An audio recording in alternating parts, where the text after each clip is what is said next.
Hello, you're watching the Sunbeam Alpine channel on YouTube, and today we're going to address a problem that's been being caused on standard Series V Alpines by the ethanol in the petrol, namely the T-piece between the two Stromberg carburetors leaking.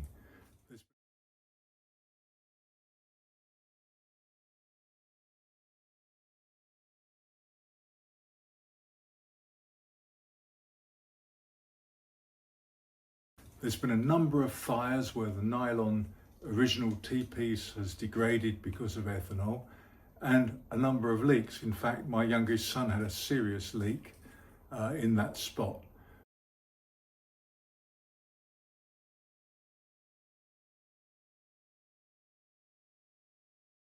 So what we're going to do today is to fit a modification that has been created by Trevor Hibdige, and it's really very clever. It replaces the nylon T-piece with a brass T-piece. Trevor Hibdige is a long-standing friend of this channel and has featured in several videos on here. He's a veteran of the petrochemical industry and really knows his stuff. The first thing you need to understand is that not all rubber O-rings are equal. You can't just pop down to a local plumber's merchant's and knock up your own T-piece from parts on the shelf. Well, you can, but it'll leak fairly quickly. The O-rings Trevor uses here are Nitrile Butadiene Rubber, NBR, and are fully resistant to E10 ethanol. These don't clamp onto the carburetor stubs like a plumber's pipe fitting would. They seal against it. The advantage is that they can be removed and reused with no problem. Right, this is the nylon T-piece that tends to cause the trouble, and these are two of Trevor's brass T-pieces. This is the one we're going to use today. It's set for an Alpine. It's smaller than this one, but some other cars use this wide version because the carbs are further apart.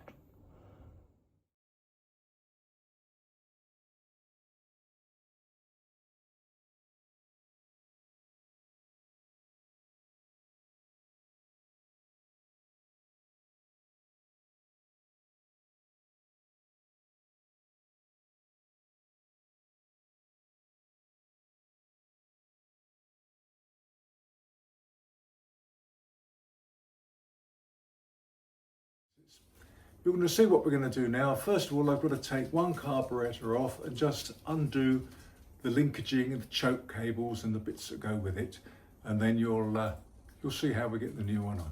I hope you enjoy the video. This is a fairly standard Series V setup. The only real difference here is this K&N filters fitted instead of the original ones. Now I'm going to strip the linkages and the filters out the way so we've got some access to the T-piece. Here's the T-piece in here, and this is the bit that tends to leak, and it leaks straight down on the exhaust pipe, and petrol and hot exhausts, not a good combination.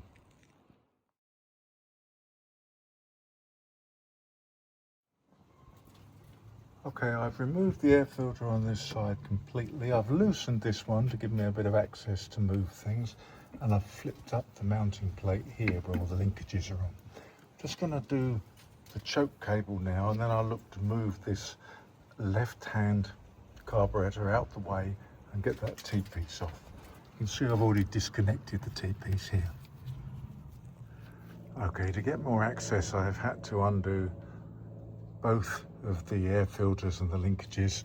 This one has got no nuts here fixing onto the studs. This one's just got one holding it in place. What I'm going to do is pull that forward and just slide these linkages off of this carb to free it.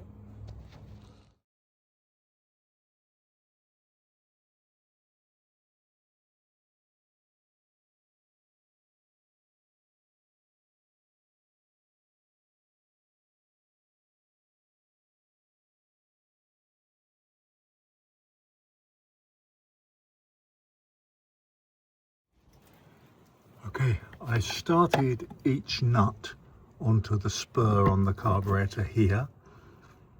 So both started a little bit. Then I put the middle piece in. It's still turning quite freely. It's all loose. Everything's loose here at the moment. That's got to be absolutely in the center when everything here is done up. So I'm now going to put the bolts back into the carburetors, tighten up these linkages, and we'll see where we are.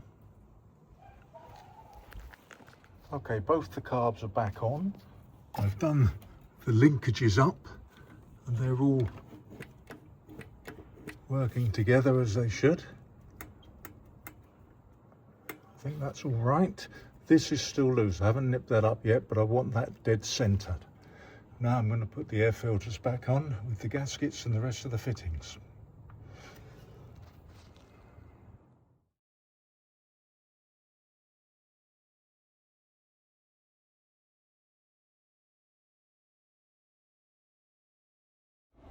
Okay, I'm starting to build up the carbs now. You see I've got the air filter on the right hand one there. I've noticed that I'm getting less and less space to do these nuts up. So what I'm going to do, I'm going to nip those up now.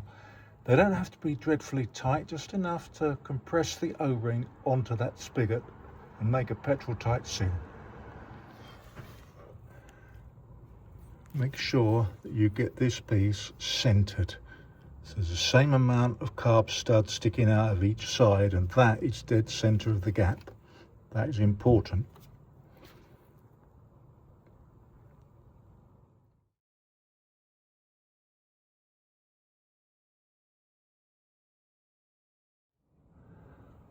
Okay, there we are. I've put 2 Jubilee clips on this pipe here. It's pretty much centered. You can see there's a bit of spur there, the same on the other side. And now I'm going to put the other air filter on and connect up the last of the linkages. Okay, the ignition is on, the electric fuel pump is pumping. And at the moment, everything's nice and dry, no leaks, looking good. Okay, we'll put these bits back together. Okay, that's the job done. Go over the top there, yeah. I think looks okay. See what she sounds like. Okay, she's running away now. The engine's running a little bit cold, a little bit.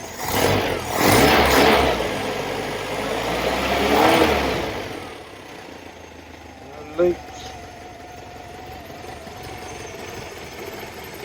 All looking good.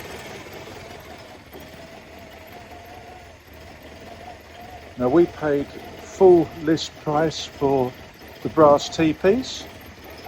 Didn't get any discounts to say nice things about it or anything like that, but it's a really good bit of kit. Well worth doing. If you've got Stromberg carburettors, don't take a risk with a nylon T-piece. Give Trevor Hibdige a call and do something like this. It's well worth it.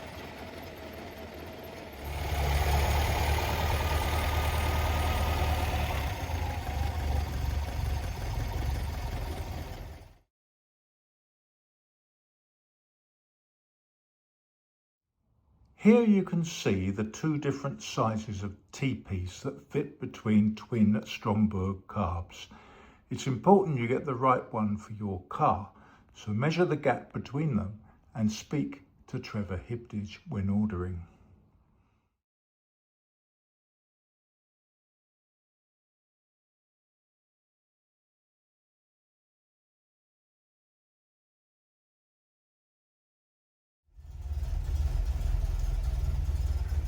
Well, thank you for watching the Sunbeam Alpine channel on YouTube.